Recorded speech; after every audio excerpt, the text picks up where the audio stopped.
दोस्तों नमस्कार, मैं सौरभ गोस्वामी। गुना लोकसभा सीट पर चुनाव फंस रहा है और सिंधिया की जो स्थिति है, या कहें कि भारतीय जनता पार्टी के जिस प्रकार से बड़े बड़े लीडर वहां पहुंच रहे हैं और स्थानीय विधायक को तो ये कहे कि उन्हें तो एक साधारण कार्यकर्ता की तरह देखा जा रहा है।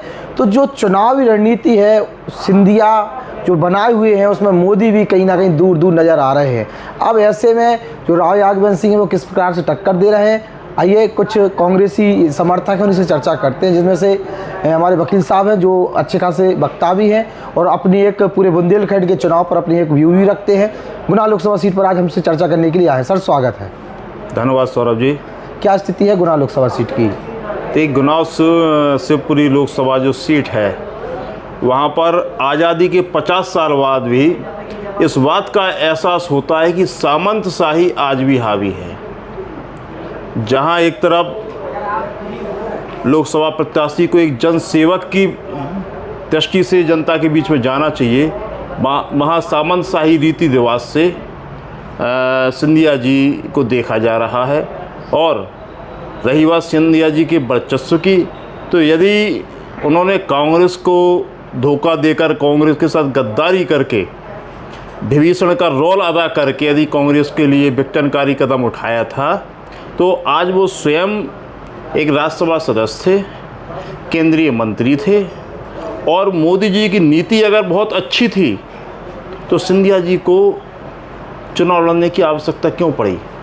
केपी यादव की टिकट कटवाई, केपी यादव ने जिसने हराया था उसको वहां से हटवा दिया पूरी तरीके से। देखिए, केपी यादव का टिकट कटवाना उनकी सबसे बड़ी लोकसभा की जीत है, क्योंकि एक छोटा सा कार्यकर्ता को जब टिकट देकर सांसद बनाया गया था तो कहीं ना कहीं जब सिंधिया जी कांग्रेस में थे तो उनके आत्मसम्मान को काफ़ी ठेस पहुंची थी। तो उनको ये लगता है कि हम केपी यादव की टिकट कटवाकर चुनाव तो हम जीत ही चुके हैं, क्योंकि यदि वो इस सीट पर हारते भी हैं तो केंद्रीय मंत्री हैं ही, राज्यसभा सदस्य हैं ही, भले ही कार्यकाल कम रहा हो। खोने के लिए ज़्यादा कुछ नहीं है सिंधिया के लिए। और ये इतिहास गवाह है, इतिहास कभी मिटाया नहीं जा सकता, ना इतिहास को भूला जा सकता है। इतिहासों में यह वाक्यांश हमेशा जिंदा रहे हैं कि सिंधिया परिवार द्वारा बुंदेलखंड में झांसी की रानी के साथ गद्दारी की गई थी। और आज आज़ादी के 75 साल बाद भी बुंदेलखंड क्षेत्र का 19-20 साल का युवा भी इस बात को जानता है कि झांसी की रानी के साथ गद्दारी किस परिवार ने की थी। वही नाम आ जाता है सिंधिया जी का। यही वजह है कि सिंधिया जी कभी भी बुंदेलखंड की राजनीति में सक्रिय भूमिका अदा नहीं कर पाए। कांग्रेस पार्टी के द्वारा भी उनके लिए पिछले लोकसभा चुनाव में प्रभारी बनाकर बुंदेलखंड में भेजा गया था, तो वहाँ के कार्यकर्ताओं द्वारा इस बात का विरोध किया गया था कि झांसी की रानी के साथ जिस परिवार ने गद्दारी की है, ऐसे व्यक्ति को हम बुंदेलखंड में प्रभारी के तौर पर स्वीकार नहीं करेंगे। और वो कोई भी दौरा बुंदेलखंड झांसी क्षेत्र में नहीं कर पाए थे। और गुना शिवपुरी जो सीट है वह अपने आप को कहते हैं कि हमारा ये परिवार है।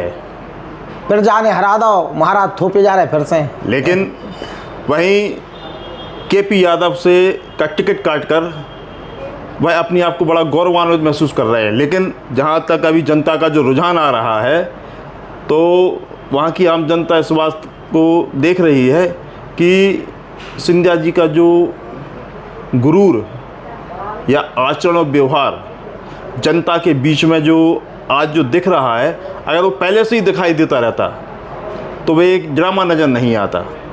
अब जो दिख रहा है उनकी पत्नी पहुँच रही, बच्चा पहुँच रहा है, बेब पहुँच रहे और बड़े सहजता से लोगों से मिल रहे। खैर हमसे नहीं मिल पाए अभी तक, तो ऐसे में काम मानी जाए। देखिए, किसी के अगर पिता चुनाव लड़ रहे हैं तो पुत्र का या पत्नी का सहयोग करना एक स्वाभाविक है, इसमें मैं कोई गलत नहीं मानता। लेकिन उनका मैदान में आना इस बात का ज़रूर संकेत है कि कहीं ना कहीं जो ज़मीन है वो खिसकने वाली है। और उस क्षेत्र का जो जैसे यादव जाति का वोट है, लोधी जाति का वोट है, और जो भी जैसे शोषित वर्कर रहा है जो, और जो कांग्रेस के साथ उन्होंने जो विभीषण का किरदार निभाया था। अगर आज आप जैसे हमारे बुंदेलखंड क्षेत्र में कांग्रेस का विभीषण नाम से अगर लेंगे तो आदमी सिंधिया जी का नाम ले देता है कि हाँ ये जो आचरण है वो विभीषण का ही है। और मतलब अभी तक जो गद्दार शब्द यूज किया जाता था कि गद्दार शब्द है तो अधिकांश उन तरफ इशारा हो जाता था। हाँ जी। अब मतलब अब विभीषण की बात होगी तो उन तरफ इशारा हो जाएगा। कांग्रेस का विभीषण का अगर शब्द आप कहेंगे है तो सिंधिया जी का ही नाम। एक बात समझ में नहीं आती है, सिंधिया परिवार, आधा परिवार बीजेपी में तो आधा हमेशा कांग्रेस में रहा है। मजबूरी क्या है? दोनों पार्टी कहीं ना कहीं, बीजेपी पहले कहती थी गद्दार, अब और उनके एक सांसद आए थे यहीं पे, मतलब ग्वालियर के सांसद बीजेपी के थे, तब वो झांसी आए थे तो उन्होंने बहुत कुछ बोला था। तो ऐसे में जब मतलब बीजेपी में थे तो वो ठीक थे, अब कांग्रेस में आ गए तो आप लोग गद्दार चिल्लाने लगे, कभी वो गद्दार कभी दूसरे लोग गद्दार है, कोई ना कोई कहता रहता है, और वो दोनों पार्टियों में है। देखिए, कांग्रेस ने माधवराव श्रीमती माधवराव सिंधिया की मौत के बाद ज्योतिरादित्य सिंधिया जी के लिए आप उस वक्त का अगर वीडियो देखेंगे तो काफ़ी कम उम्र में कांग्रेस ने एक सहारे के रूप में उनको राजनीति में अपनाया था। और आज अगर बीजेपी ने उनको अगर अपनाया है, इस कद पर हैं, तो कांग्रेस में रहते हुए जो उनका कद बना था, एक राजनीतिक कद बना था, उस कद को ही उन्होंने कैश किया है और कांग्रेस की पीठ में खंजर भोंका है। नहीं तो आप लोग तो झांसी की रानी के साथ तो गद्दारी बहुत पहले भाई थी, लेकिन आप एक जो उनकी महिला है अधिकांश सिंधिया परिवार में, वे बीजेपी में, राजमाता सिंधिया बीजेपी में थी, और जो पुरुष वर्ग है वो कांग्रेस में। तो उसके बाद भी आप लोग कहते गद्दार नहीं, गद्दार किसी उनका जो आचरण है, उनके जो पूर्वजों का जो इतिहास रहा है, उनका जो खानदान जो होता है, उसके बाद एक व्यक्ति को सुधरने का मौका दिया जाता है। लेकिन जो चीज़ ब्लड में होती है, जैसे गद्दारी है, जैसे वो परंपरा थी, उन्होंने उस वक्त अगर महारानी के साथ गद्दारी नहीं की होती तो जो व्यक्ति देश के साथ गद्दारी करने में जब नहीं हिचके, तो जिस कांग्रेस पार्टी ने इनको इस कद पर पहुंचाया था, उस कांग्रेस पार्टी के साथ गद्दारी करने में ये सिंधिया जी भी राजा साहब एक बात और, चूंकि सिंधिया परिवार का गौरवान्वित कर देने वाला इतिहास भी है। झांसी की रानी के पहले जो चीज़ें हुई हैं, झांसी की रानी के साथ जो घटना हुई है, उसके बाद हम लोग उनके लिए गलत मानने लगे कि बहुत सारी चीज़ें उन्होंने की, देश के साथ गद्दारी की। उस समय की सिचुएशन कैसी भी हो सकती है, लेकिन उसके पहले उनके और परिवार के जो लोग रहे, बड़े मतलब वीरगति को प्राप्त हुए, बड़ा संघर्ष किया और मुगलों से बड़े पैमाने पर वो लड़े भी। अंग्रेज़ों के साथ तो चूँकि दूसरी स्थितियाँ थी। देखिए, गद्दारी जिस पीढ़ी से शुरुआत हुई होगी, सारा खानदान तो गद्दार हो नहीं सकता है जी, लेकिन जिस पीढ़ी से शुरुआत हुई है और उस पीढ़ी में लोग आगे पीढ़ी बढ़ती गई, तो जो गद्दारी का जो एक सिम्टम्स होता है ना, वो कहीं ना कहीं दबा रहा होगा। और जैसे ही उन्हें कहा कि ये यहाँ पर वफादारी का जहाँ पे ये ज़्यादा हो रही है, तो वो सिम्टम्स क्या अपने आप उभर के आ गया। तो उनको एक घुटन महसूस होने लगी थी कांग्रेस पे कि नहीं, ये तो हमें कुछ करना चाहिए ऐसा, कि नहीं तो हमारे खानदान की परंपरा टूट जाएगी। है पुरुष प्रधान लगता है, लेकिन पुरुषों के साथ आप लोग गद्दारी सब, वही महिला जो होती है उनके साथ ज़्यादा कुछ नहीं चर्चा होती। नहीं, चूँकि महिला हमारे राजमाता का एक अलग छवि रही। नहीं, राजमाता जी, देखिए, भारत में हमारे यहाँ नारी शक्ति का सम्मान किया जाता है, और नारी के आचरण को जनता के बीच में उछालना ये कांग्रेस की परंपरा नहीं है। जैसी बीजेपी की परंपरा है, सोनिया जी के लिए जिस तरीके के शब्दों का उपयोग किया जाता है, जी है, ये आचरण कांग्रेस का नहीं है, ये बीजेपी का है। तो राजमाता महिला कोई भी हो, हमारे यहाँ इस भारतीय लोकतंत्र में यहाँ तक व्यवस्था दी गई, कोई कैदी महिला भी हो, उसके लिए भी उसके नारी सम्मान के तहत जो भी सुविधाएं हो सकती हैं, उन सुविधाएं देने का प्रावधान है लोकतंत्र में। तो ये राजमाता रही हो, चाहे कोई भी हो उनके परिवार की, तो हम लोग कभी राजनीतिक लांछन महिलाओं के ऊपर कभी नहीं लगाते हैं। गुना जो सीट है वो यादव बहाल सीट है। जी, KP यादव की टिकट काटी, सिंधिया को टिकट मिल गई। राव यादव सिंह जो कट्टर बीजेपी वाले रहे, उनके पिताजी RSS के रहे और एक फाउंडर मेंबर की तरह उन्होंने उस क्षेत्र में बीजेपी को खड़ा किया है। आज राव कांग्रेस का चेहरा है, तो क्या स्थितियां समझ में आ रही? क्या यादव केपी यादव का बदला लेगा? प्लस जो पुराना बीजेपी वाला है, जो वास्तविकता में मानता है कि बड़े पैमाने सिंधिया परिवार के खिलाफ भी संघर्ष रहा वहाँ पर बीजेपी का, तो वो क्या वो इस बार इनको राव यादव सिंह के साथ चाहेगा क्या?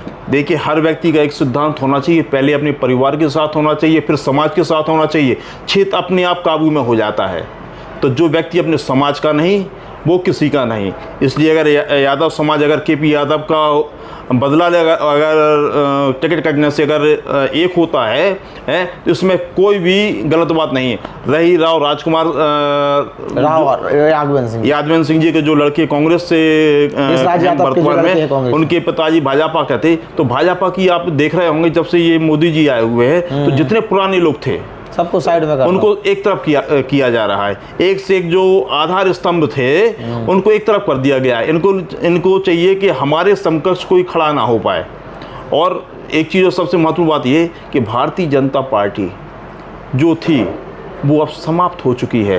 अब केवल मोदी पार्टी बन के रह गई है। ये मोदी सरकार, मोदी पार्टी, मोदी 400 पार, अब कीदार 400 पार, मोदी 400 पार की बातें होने लगी। नहीं, ये 400 पार चूंकि मैनेजमेंट की वजह से चिल्ला रहे हैं, असल में सही मतलब उसका 400 हार है। 2004 तो नहीं याद आ रही फिर? नहीं, ये 400 हार है। और आप ये देखें कि इनकी जो हड़बड़ी में जो ये जो कदम उठा रहे हैं, क्योंकि देखिए 2014 में मोदी जी के नाम पर मांगेंगे वोट, आप 2019 में भी मोदी जी के नाम पर मांगेंगे, आप 2024 में भी मोदी जी के नाम पर मांगेंगे आप। मतलब क्या एक ही लायक है केवल बीजेपी में, बाकी सब नालायक हैं? केवल एक ही लायक है। सिंधिया नहीं मांग रहे, हमें लगा तो है। नहीं, देखिए सिंधिया अपने आप में मोदी जैसे हैं। नहीं, सिंधिया जी जैसे मोदी जी कभी नहीं हो सकते।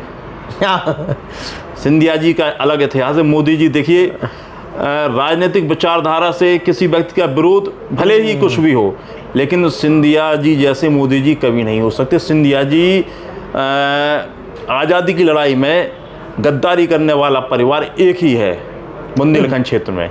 मोदी जी को मैं गद्दार बिल्कुल नहीं कहूँगा। मोदी जी देखिए बुजुर्ग हैं, राजनीतिक स्तंभ है इस देश के, ऐसा नहीं है, सम्मानित पद पर हैं। एक नई राजनीति को जन्म भी था, जब जाकर तो अलायंस बन पाओ आप सबको कहा नहीं, नई राजनीति को दिया, नई पार्टी को दिया। बीजेपी को खत्म करके मोदी पार्टी जो बनाई है वो मोदी जी ने ही बनाई है। बाकी जितने भी आधार स्तंभ थे वो सारे खत्म। राजा सागर को चुनाव, मतलब गुना की अगर चुनाव की बात करें, चुनाव फंस रहा है गुना को आपकी दार? देखिए, गुना का भी फंस रहा है, सागर का भी फंस रहा है।